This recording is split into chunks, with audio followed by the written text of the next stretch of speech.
Hello everyone. चलिए start करते हैं हमारी आज की वीडियो। आज हम पढ़ने वाले हैं प्रेगनेंसी एंड एम्ब्रियोनिक डेवलपमेंट। हमारी लास्ट वीडियो में हमने पढ़ा था अबाउट द फर्टिलाइजेशन और इम्प्लांटेशन की फर्टिलाइजेशन की प्रोसेस पूरी कहाँ होती है, कैसे होती है, इम्प्लांटेशन कैसे होता है। और आज हम पढ़ने वाले हैं प्रेगनेंसी एंड एम्ब्रियोनिक डेवलपमेंट। चलिए स्टार्ट करते हैं। सो आफ्टर इम्प्लांटेशन हम पढ़ चुके हैं पहले ही कि fertilisation which is the fusion of male and female gamete to form diploid zygote is called fertilisation. वो कहाँ होता है? एम्पुला एस्थेमिक जंक्शन पे। और हम ये भी पढ़ चुके हैं कि जब एम्पुला एस्थेमिक जंक्शन में फर्टिलाइजेशन होता है, जाइगोट बनता है, तब वो धीरे धीरे मूव करता है टुवर्ड्स द यूट्रस और साथ ही साथ वो डिवीज़न करता रहता है। उसमें हमने पढ़ा था कि जब वो पहले 2 सेल स्टेज में होता है, फिर 4, फिर 8, 16, 32, तो उस स्टेज को हम क्या बोलते हैं? मोरोला। तो हमने यहाँ तक पढ़ लिया था कि ब्लास्टोमियर्स बनते हैं 2 साइज के, एक माइक्रो और एक मैक्रो। और फिर हमने ये भी पढ़ लिया था कि इम्प्लांटेशन से जस्ट पहले जो ब्लास्टोमियर्स हैं वो प्रॉपर्ली अरेंज होते हैं, वो ट्रोफोब्लास्ट बनाते हैं और अंदर की साइड वो एम्ब्रियोनल नो बनाते हैं इनर मास की फॉर्म में, जो बाद में डिफ्रेंशिएट होकर के न्यू बॉडी पार्ट्स को, ऑर्गन्स को डेवलप करने में हेल्प करता है।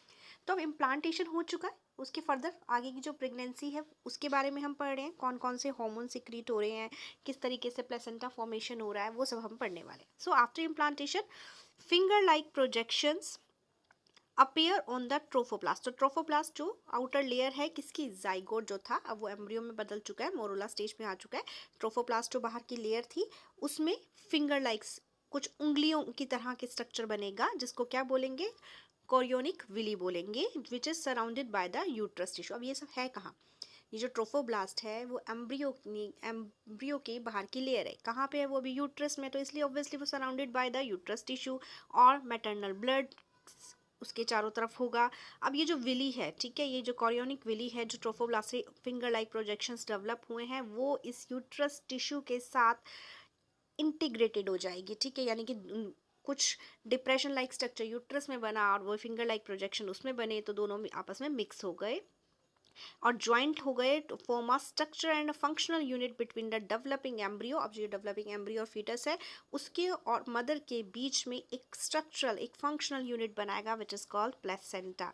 हमने पढ़ा है प्लेसेंटा का फंक्शन क्या करता है। Placenta is facilitate the supply of oxygen and nutrients to the embryo and also removal of the carbon dioxide and excretory waste material produce by the embryo. तो मदर से ऑक्सीजन और nutritive materials को लेकर के वो जाएगा towards the embryo, ठीक है, टिश्यू की तरफ लेके जाएगा और उसके बाद वो वापस लेकर के आएगा क्या? कार्बन डाइऑक्साइड और वेस्ट प्रोडक्ट्स को वो वापस लेके आएगा। The placenta is connected to the embryo through an embryonal node. अब जो ये कॉर्ड तो जो अब ये प्लेसेंटा है ये आपस में ज्वाइन कैसे होगा? प्लेसेंटा जो है एक स्ट्रक्चर है जो बनेगा, वो क्या होगा? ये जो हमने कोरोनिक विली की बात करती है, स्टार्टिंग में ट्रोफोब्लास्ट की चारों तरफ होती है, धीरे धीरे डिसअपियर हो जाती है, बस एक प्लेसेंटा फॉर्मेशन रह जाता है जो एम्ब्रियोनल नोड के थ्रू, कॉर्ड के थ्रू उसके थ्रू जुड़ा रहेगा और जो हेल्प करेगा टू ट्रांसपोर्ट ऑफ सब्सटेंस, ठीक है, किसको? एम्ब्रियो को देने के लिए और एम्ब्रियो से मदर्स तक जाने के लिए। Placenta is also act as embryonic tissue and produce several hormones. तो बहुत सारे हार्मोन भी है जो प्लेसेंटा फॉर्म करता है, जैसे कि ह्यूमन क्रोनिक गोनाडोट्रोपिन यानी कि HCG, human placental lactogen HPL, estrogen and progesterone. अब इसमें से जो एस्ट्रोजन और प्रोजेस्ट्रोन है इनके फंक्शन हम पहले भी पढ़ चुके हैं कि जब ग्राफेन फॉलिकल होता है ओवरी में तो एस्ट्रोजन सिक्रीट करता है, जब वो कॉर्पस ल्यूटियम में कन्वर्ट हो जाता है तब वो प्रोजेस्ट्रोन सिक्रीट करता है। वही एस्ट्रोजन और प्रोजेस्ट्रोन का कुछ पार्ट प्लेसेंटा भी सिक्रीट कर रहा है, but HCG human chorionic gonadotropin और HPL that is human placental lactogen, ये दो हार्मोन ऐसे हैं जो सिर्फ प्लेसेंटा सिक्रीट कर रहा है, ठीक है। In the later pregnancy, hormone called relaxin is also secreted by the ovary, ठीक है। तो अब ओवरी बाद में रिलैक्सिन भी सिक्रीट करेगी लेटर स्टेजेस में प्रेगनेंसी की। Let us remember that, underline कीजिए प्लीज इसको, ये बहुत इंपॉर्टेंट है कि HCG, HPL and the relaxin are produced in women only during pregnancy. तो सिर्फ प्रेगनेंसी के टाइम पे जो हॉर्मोन्स, 3 हॉर्मोन्स जो सिर्फ एक प्रेग्नेंट वुमेन में रिलीज होते हैं, that is HCG, HPL and relaxin, ठीक है। एस्ट्रोजन प्रोजेस्टेरोन वैसे भी बनता है क्योंकि ग्राफियन फॉलिकल पर मंथ बनता है, कॉर्पस ल्यूटियम बन रहा है, तो वो दोनों बनते हैं, बट ये सिर्फ तभी बनेगा जब प्लेसेंटा से क्योंकि बन रहा है। और प्लेसेंटा कब बन रहा है? जब फर्टिलाइजेशन होगा, जब प्रेगनेंसी होगी। In addition during pregnancy the level of other hormones like estrogen, progesterone, cortisol, prolactin, thyroxine, etc. are increased several folds in the maternal blood. ठीक है, तो ये वाले जो हार्मोन है ये आप 11th में पढ़ चुके हैं कि प्रोलैक्टिन कौन रिलीज कर रहा है, थायरोक्सिन कौन रिलीज कर रहा है। ठीक है, प्रोलैक्टिन मिल्क प्रोडक्शन में हेल्प करता है, ये सब चीज़ें हमने पढ़ा है। इनका लेवल थोड़ा सा और बढ़ जाता है मदर के ब्लड में। ठीक है जी, चलिए।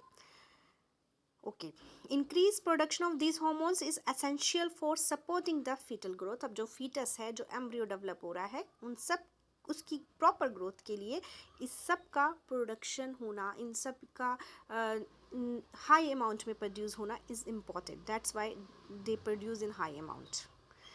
क्या होगा? मेटाबॉलिक चेंजेस होंगे मदर की बॉडी में ऑब्वियसली। क्यों? क्योंकि प्रेगनेंसी कंसीव हुई है, बहुत सारे चेंजेस हो रहे हैं बॉडी में। उस चीज़ को प्रॉपरली स्मूथली मेंटेन करने के लिए हार्मोन्स कभी ज़्यादा सीक्रेट हो रहे हैं ताकि कि वो मेंटेनेंस मदर की बॉडी इजीली उसको कर सके। Immediately after implantation the inner cell mass, जिसको हमने एम्ब्रियोनल नोब बोला था, याद रहे, एक बार रिपीट करते हैं कि जो ब्लास्टोमियर्स थे, बहुत सारी सेल्स थी, वो प्रॉपर्ली अरेंज होती हैं। Outer layer arrange in the form of trophoblast, अंदर की साइड इनर सेल मास होता है जिसको हमने एम्ब्रियोनल नोब बोला था। तो वो सब आफ्टर इम्प्लांटेशन जो इनर सेल मास था वो डिफ्रेंशिएटेड हो जाएगा। ये मैंने आपको प्रीवियस वीडियो में भी बताया था कि वो डिफ्रेंशिएटेड हो जाएगा, तो वही यहाँ पे लिखा है कि वो डिफ्रेंशिएट हो जाएगा। बाहर की तरफ बनाएगा एक्टोडर्म, अंदर की तरफ बनाएगा एंडोडर्म, और बीच में बनाएगा मेसोडर्म। दैट्स वाई मैमल्स कैसे होते हैं? ट्रिप्लोब्लास्टिक, है ना। 3 जर्म लेयर्स, एक्टो, एंडो और मेसोडर्म, तो ट्रिप्लोब्लास्टिक्स हैं। Soon appears between the ecto and endoderm. These 3 layers give rise all the tissues or in adult. तो जितने भी टिश्यूज है, ऑर्गन है, जो भी चीज़ें हैं, वो इन्हीं 3 लेयर से मिलकर के बनने वाली हैं। It needs to be mentioned here that the inner cell mass contains certain cells called stem cell. इस पे क्वेश्चन आया है इस साल, इस पे CBSE के 12th में क्वेश्चन भी आया था about the stem cell which have the property, potency है उसमें, इस तरह की क्वालिटी है to give rise to all the tissues and organ. ठीक है, तो एम्ब्रियोनल नोब है वो, उससे स्टार्ट हो रहा है, प्रिकर्सर्स की तरह काम कर रहा है वो। तो वहाँ पे स्टेम सेल्स भी होंगी जो उसमें डिफरेंट टाइप के टिश्यूज को, ऑर्गन्स को बनाने की उसमें प्रॉपर्टी है। तो ये हो गया हमारा पूरा about the implantation and the pregnancy. कितने टाइम प्रेगनेंसी कंसीव होती है? About 9 months. ठीक है, in human being after 1 month of pregnancy the embryo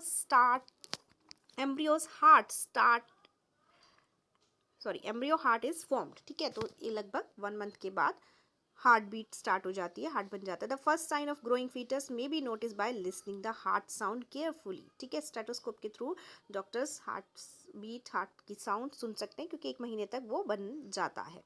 bye the end of the second month of pregnancy the fetus develop limbs and digit limbs, यानी कि उसके हाथ पैर, उसकी फिंगर्स वगैरह बनना शुरू हो जाती है। कब? दूसरे महीने में। Bye the end of 12 weeks, 12 weeks मतलब 3 महीने, 3 महीने मतलब first trimester. Total month time कितना है? 9 मंथ। कितने ट्राइमेस्टर? 3 ट्राइमेस्टर, 3 महीने का 3 ट्राइमेस्टर। तो फर्स्ट महीने में क्या हुआ है? फर्स्ट मंथ में हार्ट बना है, सेकंड में लिम्स बने हैं, डिजिट्स बनी हैं। थर्ड मंथ कंप्लीट होते होते, यानी फर्स्ट ट्राइमेस्टर कंप्लीट होते होते most of the major organ systems are formed, जैसे कि limbs, external genital organs are well developed. First movement of the fetus and appearance of hair on the head are usually observed during the 5th month। ठीक है, तो इसके बाद से movement भी start हो जाएगी। Bye the end of the about 24 weeks, यानी कि 24 वीक्स मतलब 6 मंथ्स, 6 मंथ मतलब सेकेंड ट्राइमेस्टर इज कंप्लीट। ठीक है, 6 महीने हो गए मतलब सेकेंड ट्राइमेस्टर भी हो चुका। The body is covered with fine hair, उस पर छोटे छोटे हेयर्स आ जाएंगे, आइज पे आईलिड आ जाएगी। ठीक है, सेपरेट हो जाएगा, आईलिड बन जाएगी प्रॉपरली वहाँ पे। Eyelashes are formed. By the end of 9 months of pregnancy the fetus is fully developed and is ready for delivery. तो ये हुआ पूरी journey about the pregnancy. Implantation कैसे हुआ, उससे पहले फर्टिलाइजेशन कैसे हुआ, उससे पहले गैमिट्स कैसे फॉर्म हुआ, हमने पूरा सब कुछ पढ़ लिया। अब इस चैप्टर का हमारा एक लास्ट टॉपिक बचा है जो हम अपनी नेक्स्ट वीडियो में कवर करेंगे, that is a parturition means delivery, कि डिलीवरी कैसी होती है, कैसे कौन से हार्मोन सिक्रीट होते हैं, कैसे सिग्नल मिलता है उसको मदर की बॉडी को कि अब डिलीवरी होगी या अब फीटस का डेवलपमेंट कंप्लीट हो चुका है, now it's ready for the delivery. तो वो सब सिग्नल्स कैसे होंगे, कौन से हार्मोन कम या ज़्यादा होंगे, वो हम अपनी नेक्स्ट वीडियो में पढ़ेंगे। और इसके साथ हमारा ये चैप्टर कंप्लीट हो जाएगा। हमने पूरा ये चैप्टर एनसीईआरटी से कंप्लीट कर लिया है। अब हम नेक्स्ट चैप्टर अपना कौन सा कंटिन्यू करें, तो प्लीज़ कमेंट में आप मुझे बताइए कि आप कौन सा चैप्टर चाहते हैं नेक्स्ट कि हम उसको पढ़ें, हम उसी चैप्टर को स्टार्ट करेंगे। Thank you and please don't forget like the video and share the video and please also subscribe the channel. Thank you.